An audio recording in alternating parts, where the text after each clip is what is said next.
ये सब के सब सनातन धर्म के वायरस हैं।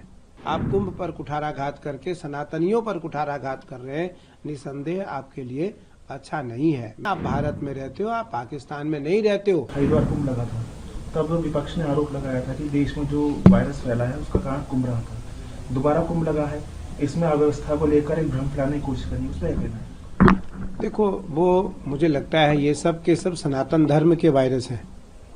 सनातन धर्म के ये वायरस हैं और इनके द्वारा सनातन को नुकसान करने का प्रयास निरंतर किया जाता है। जब भी सनातन उठने की घड़ी में आती है, सनातन उठता हुआ दिखाई पड़ता है लोगों को, तो अराजक तत्व के जो लोग हैं उनको पीड़ा होने लगती है।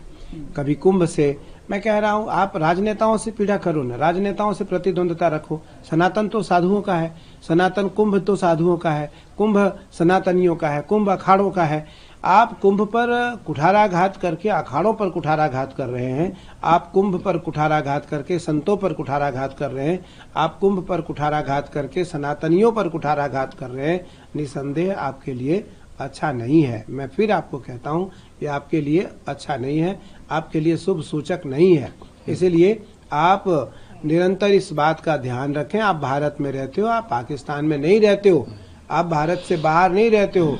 भारत आज भी सनातनियों का है, भारत सनातनियों का है। अगर कोई एक दो लोग सनातन को पीड़ा पहुंचाने का प्रयास करेगा तो निसंदेह सनातनी अब जग गए हैं। सनातनी उनको सहन करने वाला नहीं है।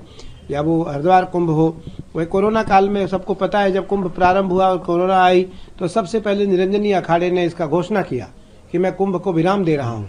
कौन सा भारत का ऐसा कोई प्राणी है जिसने ये कहा हो कि नहीं, मैं अपना बिजनेस बंद कर रहा हूँ, मैं अपना काम बंद कर रहा हूँ, मैं अपनी राजनीति बंद कर रहा हूँ? उस समय तो किसी ने नहीं कहा।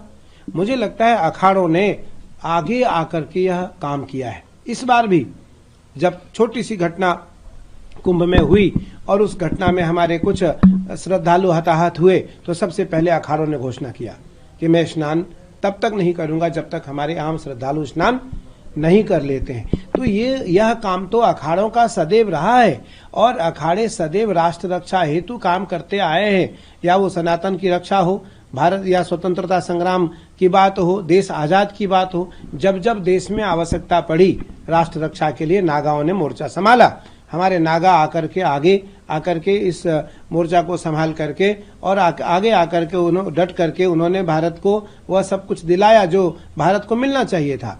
तो इसलिए मैं फिर कहना चाहूंगा कि किसी प्रकार की कोई टिप्पणी ना करें, उससे आपका नुकसान है। सनातन को अब नुकसान होने वाला नहीं है।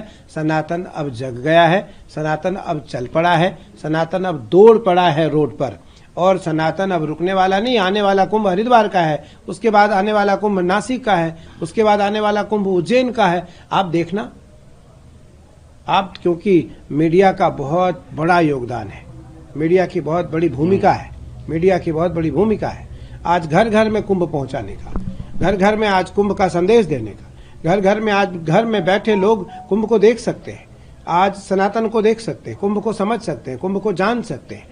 तो इसलिए अब मेरा मानना है जो सनातनी नहीं है वो सनातनी हो जाए, उसी में उनका लाभ है। गुरुजी, कुछ विपक्षी पार्टियों ने कहा है कि पैसे लेकर लोगों को दीक्षा दिलाई गई है, क्या कहेंगे उसको लेकर?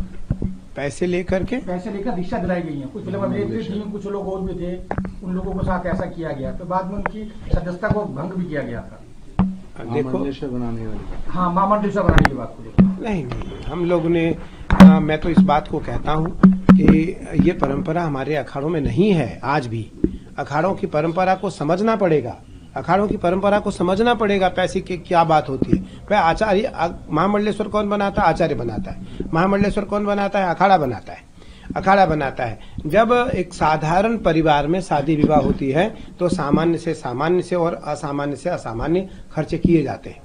उसी प्रकार अखाड़ों में भी समष्टि होती है, अखाड़ों में भी भंडारे होते हैं, अखाड़ों में भी छोटे छोटे जो साधु होते हैं उनके लिए कुछ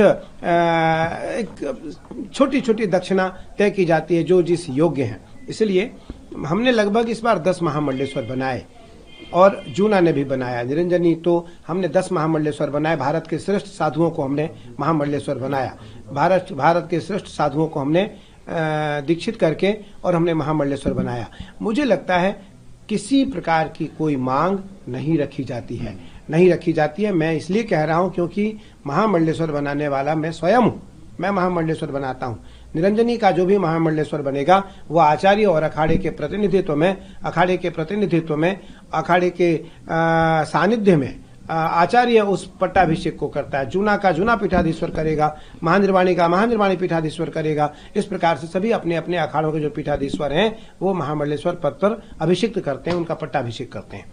इसलिए ये मिथ्या बयान है, मिथ्या आरोप है। इस आरोप को बिल्कुल आचार्य जी ने सही कहा, आचार्य प्रमोद कृष्ण जी ने कि इस आरोप को सिरे से खारिज किया जाता है। इस आरोप में किसी प्रकार का कोई तथ्य नहीं है और ये अराजक तत्व के लोगों का षड्यंत्र है।